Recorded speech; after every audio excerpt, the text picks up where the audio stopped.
सर्वे भवन्तु सुखिनः सर्वे सन्तु निरामयाः सर्वे भद्राणि पश्यन्तु मा कश्चित् दुःखभाग् भवेत्। सभ्य सामाजिक गण, हम वेद विचार प्रवाह इस श्रृंखला को आगे बढ़ाते हुए वसंत ऋतुचर्या, वसंत ऋतु में आयुर्वेद के अनुसार जीवन शैली, आहार विहार कैसा होना चाहिए, इस पर विचार कर रहे हैं।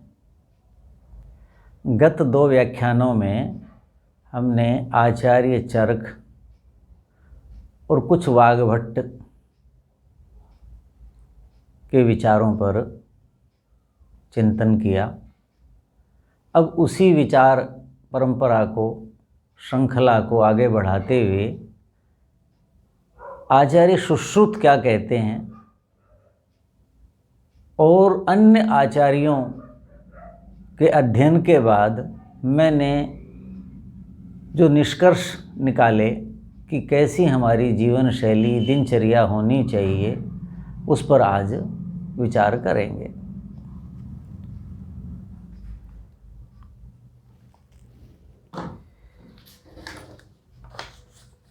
आचार्य सुश्रुत कहते हैं कि वसंत ऋतु में बहुत बातें उन्होंने लिखी हैं, तो लगभग जो पहले हम चर्चा कर चुके वही बातें उसमें थी सार रूप में।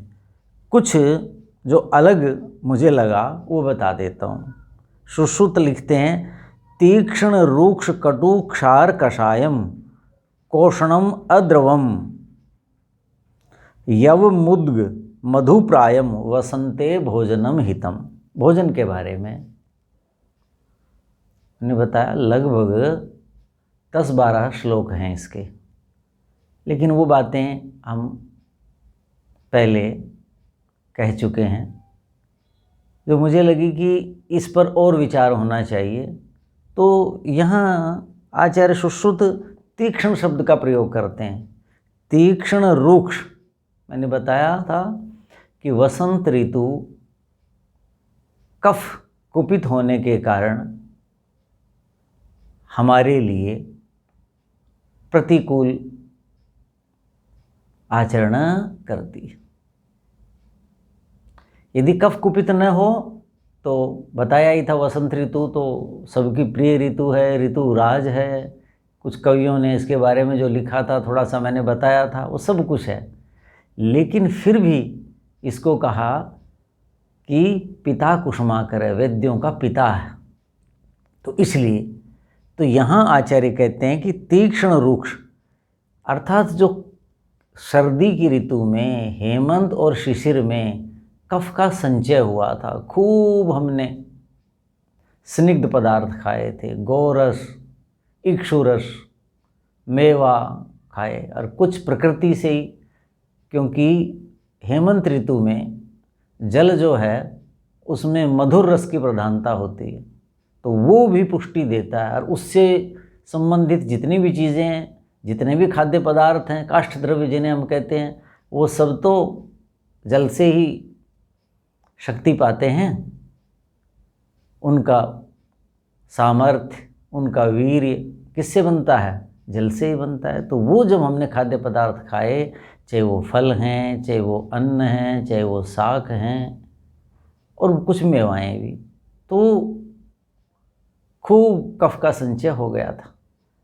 अब उसको काटने के लिए कहते तीक्ष्ण। तीक्ष्ण का मतलब क्या है? जैसे आप मिर्च खाते हैं, कहते बहुत तिक्त है, बहुत तीक्ष्ण है। कुछ मिर्चें जैसे लोग मांगने जाते हैं ना, तो कहते बहुत तीक्ष्ण देना जी। ये कहते जी बहुत तीखी है जी। तीक्ष्ण का मतलब है कि जो कटुक रस है उसमें और अधिक कटुकता। जैसे लवण है, लवण में और अधिक तिक्त रस है, नीम और अधिक तिक्तता। तीक्ष्ण का मतलब है जिसमें पहनापन है। पहनापन क्या करता है? किसी भी चीज़ का भेदन करता है। तो तीक्ष्ण का जो मैं अर्थ समझ रहा हूँ सुश्रुत ये कहना चाहते हैं कि जो कफ का आवरण बन गया था सारे शरीर के अंदर, सारे कोष्ठों में, उसको काटने के लिए तीक्ष्ण भोजन होना चाहिए। ये लिखा ना, वसंते भोजनम हितम, ऐसा भोजन हितकारी। कैसा? जिसमें तीक्ष्ण रक्ष की प्रधानता हो, रूक्ष हो। अब रूक्ष चीज, अब देखो क्या होता है, मुझे याद है बचपन में विवाह शादी होती थी तो गांव में हलवाई तो 2-3 दिन पहले, 4 दिन पहले लग जाते थे और वो विभिन्न प्रकार के मिष्ठान्न बनाते थे। तो कुछ मिष्ठान्न पहले बना दिए जाते थे, तो जिस कढ़ाई में वो तलते थे वो चिकनी हो गई। फिर बोले कि भाई चलो अब 2-1 दिन रह गए विवाह को, अब खोआ बनाते हैं। तब तो खोआ बाहर से आ जाता है, पहले वो खुद बनाते थे, तो उस कढ़ाई में नहीं बनाते थे। और उस कढ़ाई को क्या करते थे, जो उसको नाई का सहयोग, क्या कहते हैं, हलवाई का सहयोग नाई करता था, जो अपना पारिवारिक नाई होता है। तो उसको कहते थे भाई उसको खोरे से उसको खूब ज़ोर से मंजवाना। तो खोरा क्या होता है? सीमेंट ना, ये जो ईंट है तपी हुई है, उसके अंदर कितनी रुक्षता है, तो पहले उससे करते थे ताकि उसके सारा चिकनापन हट जाए। वो हट जाता, फिर हलवाई कहते उसको बेसन देते थे, लो भाई ये बेसन लेके इसमें डालो और पानी से फिर इसको सारे को मसल दो इसके ऊपर। क्यों? चना जो है रुक्ष है, कषाय रस है उसके अंदर। तो जो खोरे से नहीं साफ हुआ, रगड़ा नहीं गया, निकला नहीं गया, उसको कौन, बेसन जो चने का आटा था वो उसको साफ कर देता था। तो वो क्या होता है, रूक्ष, रूक्ष होता है, चना रूक्ष होता है। तो कषाय जो रस है जिसमें भी, वो सब लगभग रूक्ष होते हैं। तो ऐसे पदार्थ होने चाहिए। तो क्या होगा, वहाँ भी चिकनाई है, कफ भी क्या है, चिकनाई तो है शरीर की। तो उसको शांत करने के लिए तीक्ष्ण रूक्ष जिसमें अधिक हो पदार्थ, ऐसा भोजन हितकारी है। फिर क्या, कटु, कटु बताया मैंने, मिर्च।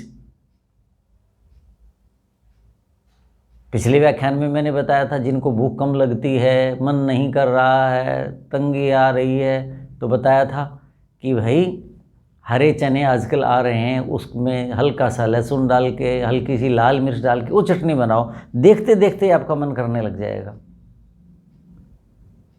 तो कटुक का मतलब होता है जैसे मरीच है वो पदार्थ, क्षार जो क्षारीय पदार्थ हैं, कषाय अभी मैंने चर्चा की। कषाय बार बार बताता हूँ, जैसे कीकर की दातून है, कच्चा अमरूद है, अमरूद का पत्ता है, उसके बाद देखो आप चबाने का तो मुख कैसा रूक्ष हो जाता है, तो वो कषाय रस। मोलसरी का पत्ता दातून करके छिलका देखिए, कषाय रस। तो लगभग और पेड़ भी, अर्जुन आदि हैं और हैं, खदीर है, ये कषाय होते हैं, लगभग कषाय होते हैं। तो वो कषाय रस भी क्या करता है, चिकनाई को काटता है। तो हमारे शरीर के अंदर जो चिकनाई अधिक इकट्ठी हो गई है, कुपित होने का मतलब क्या है, कफ की मात्रा ज़्यादा हो गई, चिकनाई की मात्रा ज़्यादा हो गई, और उसने जो शरीर की प्रक्रिया थी जिससे वो काम कर रहा था, संचालन व्यवस्था थी, उस सारी को रोक दिया। तो ये कहा कि भाई कषाय रस का आपने सेवन करना। कोषणम, भोजन कैसा होना चाहिए, कोषणम, कोषण कदूषण यानी ईषद उष्ण, थोड़ा गर्म, ठंडा भोजन नहीं करना। ठंडा करेंगे तो फिर क्या होगा, आपको तुरंत श्वास नली में, कंठ में कफ की शिकायत हो जाएगी और खांसी आएगी, ठसका सा बना रहेगा ऐसे करते रहेंगे आप। तो गुनगुना, जैसे आप कहते हैं गुनगुना, ऐसा भोजन होना चाहिए, गर्म गर्म, बहुत गर्म नहीं जैसे कि हेमंत और शिशिर में किया था, लेकिन गुनगुना अवश्य होना चाहिए। अद्रवम, इस ऋतु में जो भोजन है उनमें तरलता न्यून होनी चाहिए, वो तरल न हो, क्योंकि शरीर में तरलता तो पहले ही है। कफ किसका नाम है, तरलता का नाम है। तो वो कहा ऐसा भोजन। और क्या होना चाहिए, यव मुद्ग मधु प्रायम, यव कहते हैं जौ को, जो कि विस्तृत चर्चा मैं ग्रीष्म ऋतुचर्या के व्याख्यानों में करूँगा। ये देव भोजन माना जाता है।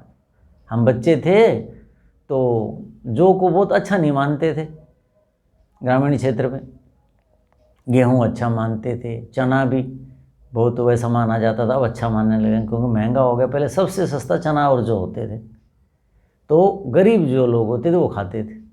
तो जौ खाने वाले को लोग सोचते थे बेचारा है, गरीब है, ऐसा सोचते थे। लेकिन हमारे पिताजी हमेशा कहते, गर्मी होती तो भाई जौ की रोटी बनाओ, भाई जौ जरूर डालो, चाहे एक मुट्ठी डाल दो, अरे ये तो देव भोजन है, ऐसा कहते थे। अब जब शास्त्र पढ़े तब पता चला, तो उसमें विस्तार से चर्चा करेंगे। तो ये कहा कि यव, मुद्ग, मूंग और मधु, शहद, प्रधानम, इन तीनों की जिसमें प्रधानता हो वो भोजन आपको करना चाहिए। वसंते हितम, वसंत ऋतु में हितकारी है। कैसा? तीक्ष्ण रूक्ष कटु क्षार कषायम, ये व्याख्या हो चुकी।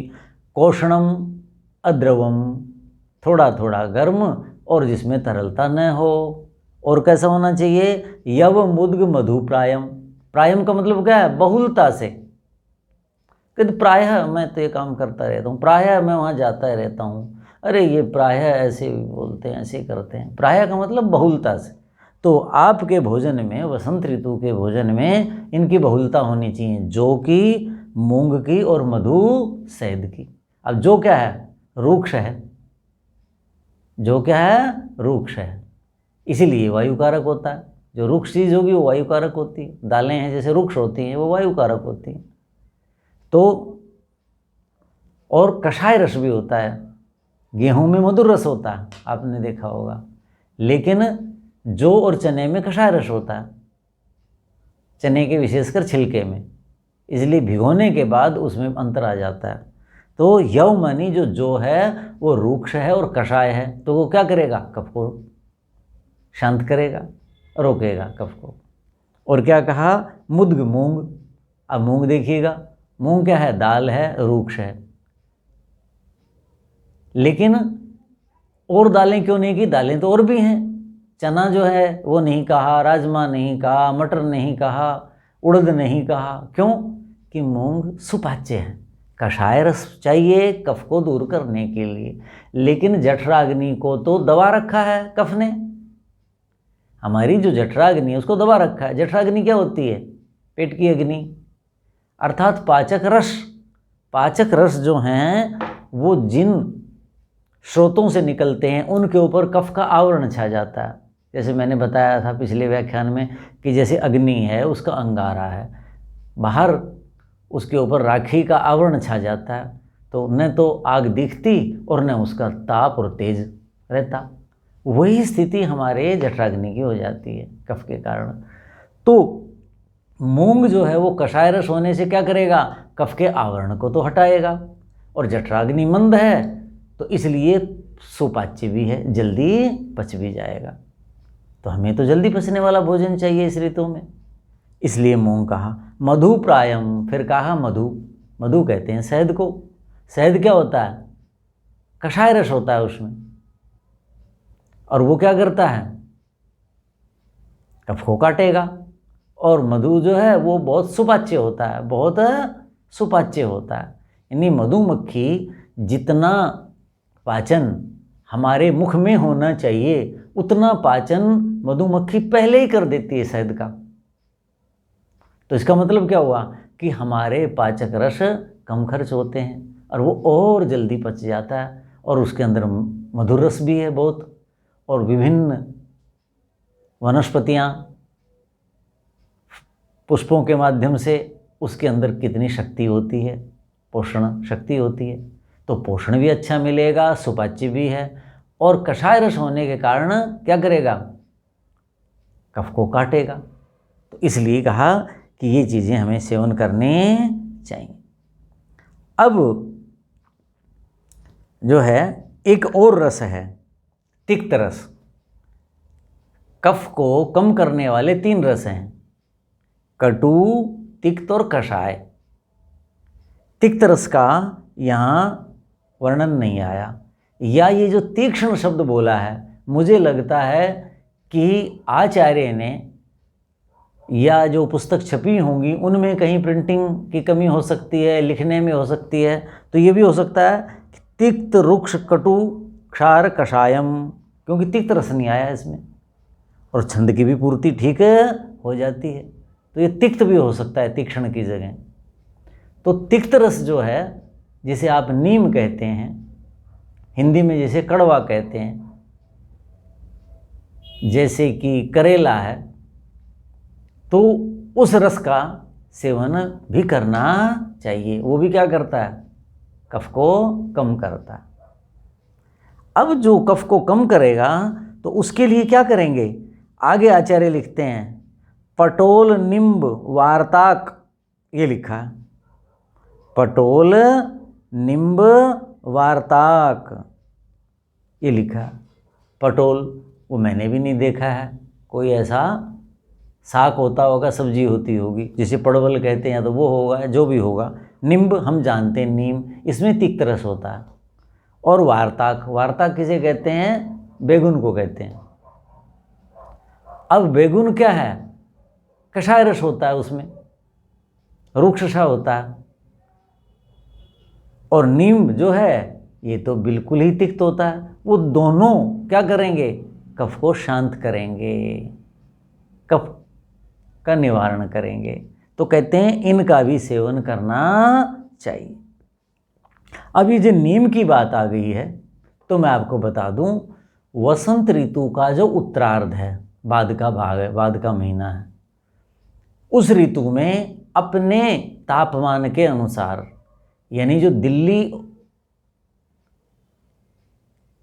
28 अक्षांश के आसपास या उससे नीचे वाले हैं, वो तो 1 अप्रैल से आरंभ कर सकते हैं। और मैं जैसे करनाल में रहता हूँ, तो मैं यहाँ लोगों को बताया करता हूँ कि भाई 10 अप्रैल से 20 मई तक आप नीम का सेवन करें। अब नीम जो है वसंत ऋतु में उसकी कोपल आ जाएंगी, तब तक और बड़ी हो जाएंगी। तो खाली पेट अपने शरीर की सामर्थ्य के अनुसार वो लेनी होती है।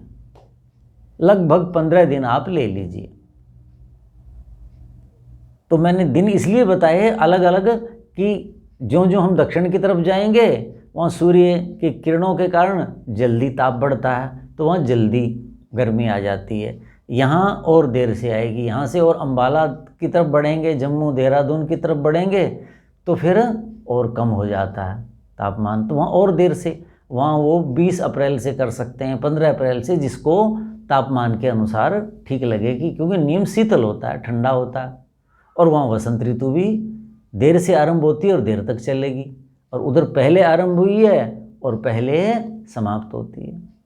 तो नीम का सेवन एक तो कफ के नाश के लिए अच्छा है, दूसरा रक्त शोधन के लिए बहुत अच्छा है। ये ऋतु क्या करती है? कफ को होने से रक्त की शुद्धि बढ़िया नहीं हो पाती, रक्त में विकार आ जाते हैं। जैसे शरद ऋतु में पित्त से विकार आते हैं, ऐसे ही रक्त दूषित होता है, फिर ज्वर होता है। तो उसकी शुद्धि के लिए रक्त में ही तिक्त रस चला जाए। मरीच तो बहुत तंग कर देगी, क्योंकि आगे फोड़े फुंसियाँ हो जाएंगी, गर्मी हो जाएगी, पित्त बहुत बढ़ जाएगा। तो आने वाली ऋतुओं में तंगी न हो और रक्त का शोधन हो जाए, उसके लिए क्या है कि तिक्त रस जो रक्त को शुद्ध करता है, अर्थात नीम, इसका आप सेवन करें। कितना सेवन करें? पूरा पत्ता नहीं, पूरा तो पक जाता है, यानी पौना विकसित हुआ पत्ता। तो मेरे जैसे शरीर वाला व्यक्ति 5 पत्ते उसके ले ले, आधा विकसित जो है उसके वो 7 पत्ते ले ले, यानी जो पौना विकसित हुआ है।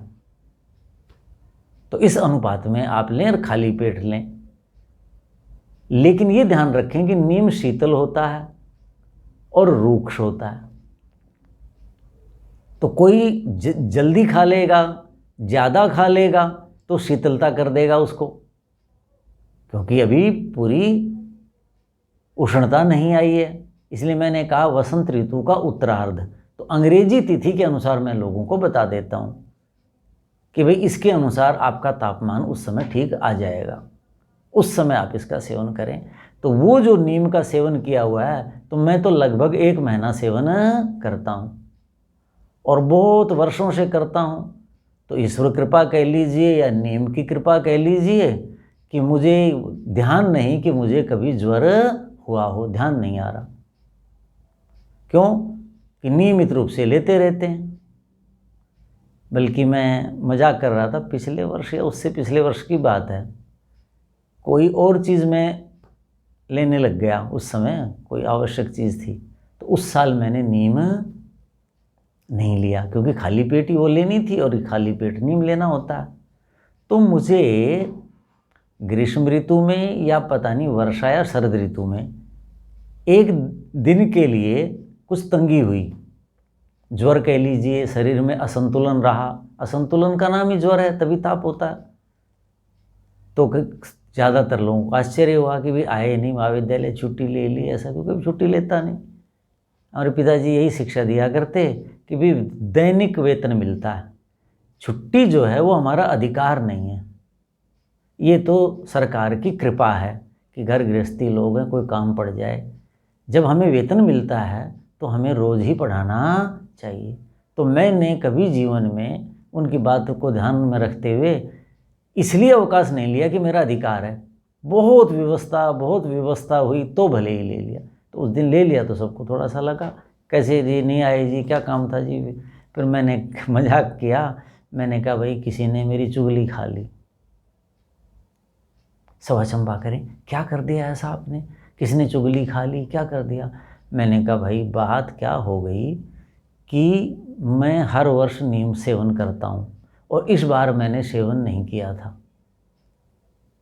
और वो मैंने बात एक दो लोगों को बता दी कि भाई इस बार मैंने नीम सेवन नहीं किया।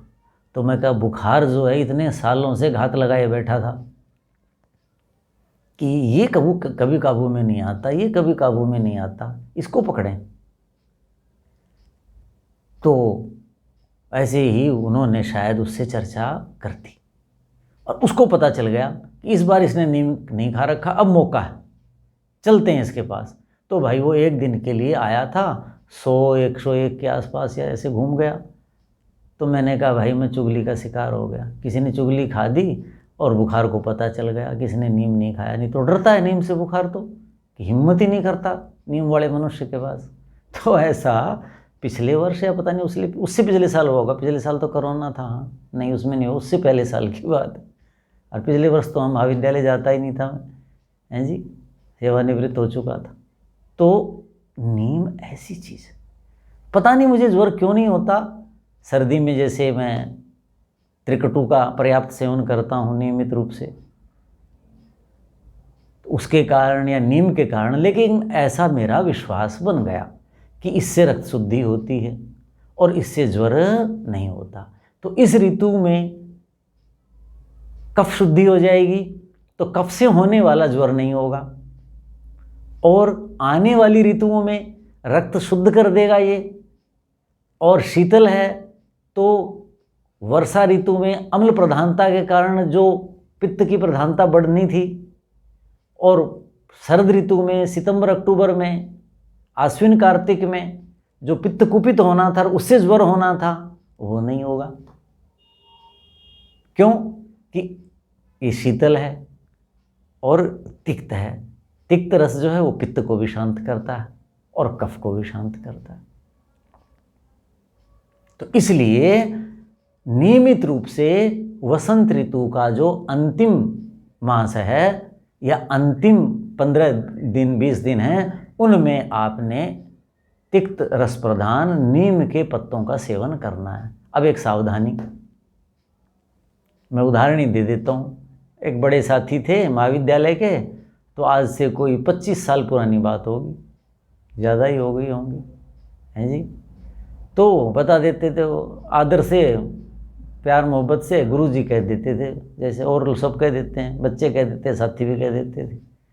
तो गुरुजी कुछ हमें बता दो, हमें बता दो। मैंने उनका भाई ये खाया करो, इससे बुखार नहीं होंगे।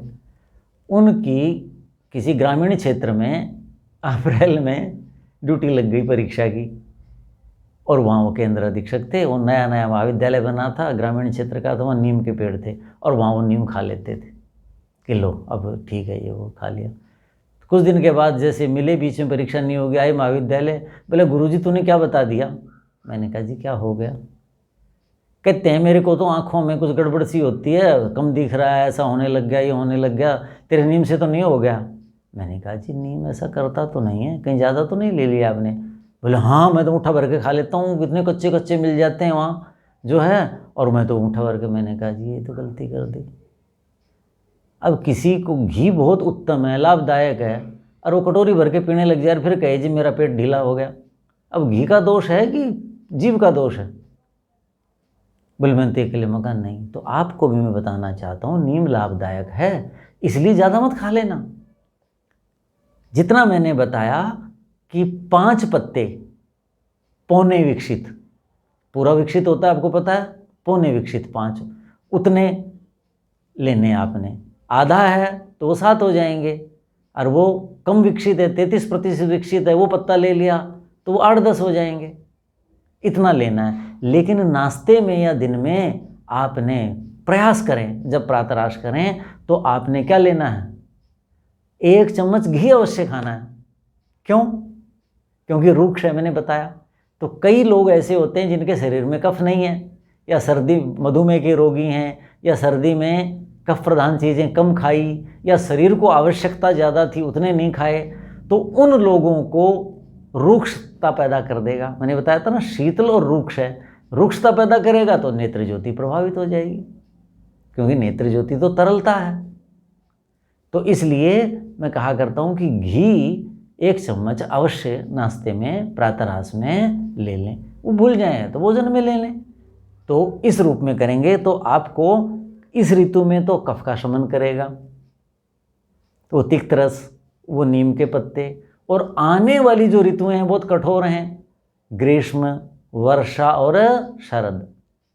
उन तीनों ऋतुओं में रक्त बहुत दूषित होता, बहुत दूषित होता, तो उससे आपको बचाव रखेगा, गर्मी से बचाव रखेगा।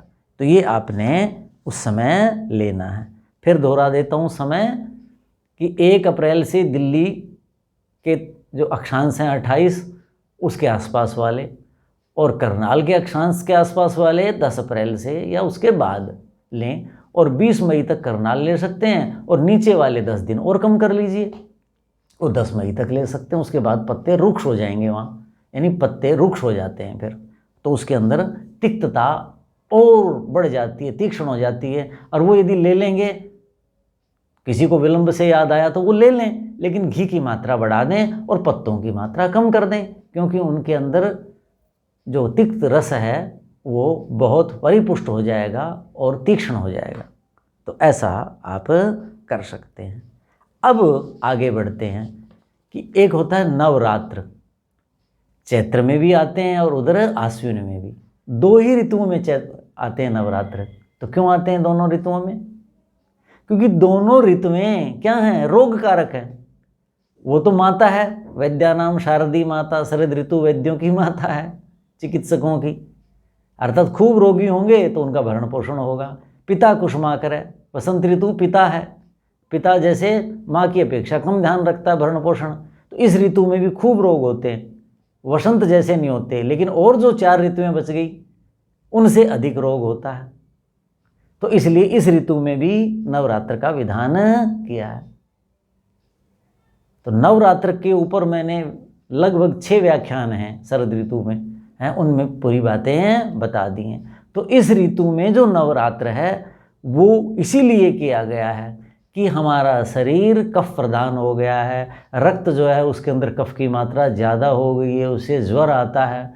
तो हम उपवास के माध्यम से विशेष पूजा पाठ, विशेष दिनचर्या, जीवन शैली उस समय होती है, उसके माध्यम से हम शरीर को स्वस्थ करते हैं।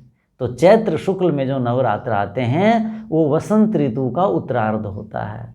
तो उस ऋतु में आप नवरात्र अवश्य करें। और उस समय जो है क्या करेंगे? शरीर के शोधन के लिए है नवरात्र, वहाँ मैंने बता रखा है विस्तार से, वो सुन लेंगे, अब दोबारा दोहराना नहीं चाहता।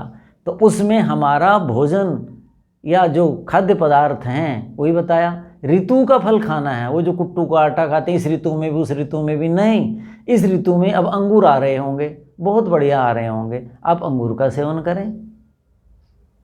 तो जो इस ऋतु का फल है वही उस समय आपने लेना है। और प्रयास ये होना चाहिए कि जिससे कि कफ का शमन हो, शरीर की शुद्धि करना है, मन की शुद्धि करना है नवरात्र का उद्देश्य। तो शरीर की शुद्धि किससे होगी? इस ऋतु में जो पदार्थ कफ का शमन करेंगे, हमारे शरीर के अंदर कफ को शांत करेंगे, रक्त को कफ से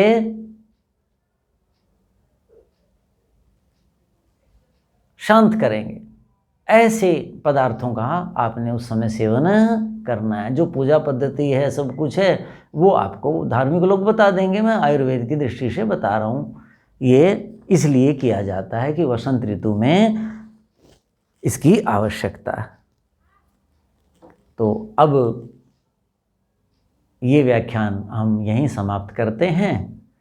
अगले व्याख्यान में ऐसे विषयों की चर्चा करेंगे जो हमारी जीवन शैली से जुड़े हुए हैं। केवल खाने से रक्त शुद्ध हो जाएगा, कफ शांत हो जाएगा, निरोग हो जाएंगे, ये संभव नहीं है। प्रधानता खाद्य पदार्थ की है, लेकिन हमारा स्नान, हमारी मालिश और तरह तरह की चीज़ें हैं जिनका आया था ना कि व्यायाम, उद्वर्तन, गंडूश, कवल, ये सारी चीज़ें उसमें, निर्वहन, ये सारी चीज़ें आई थी। तो उन पर हम अगले व्याख्यान में चर्चा करेंगे। ओम शांति शांति शांति। ओम।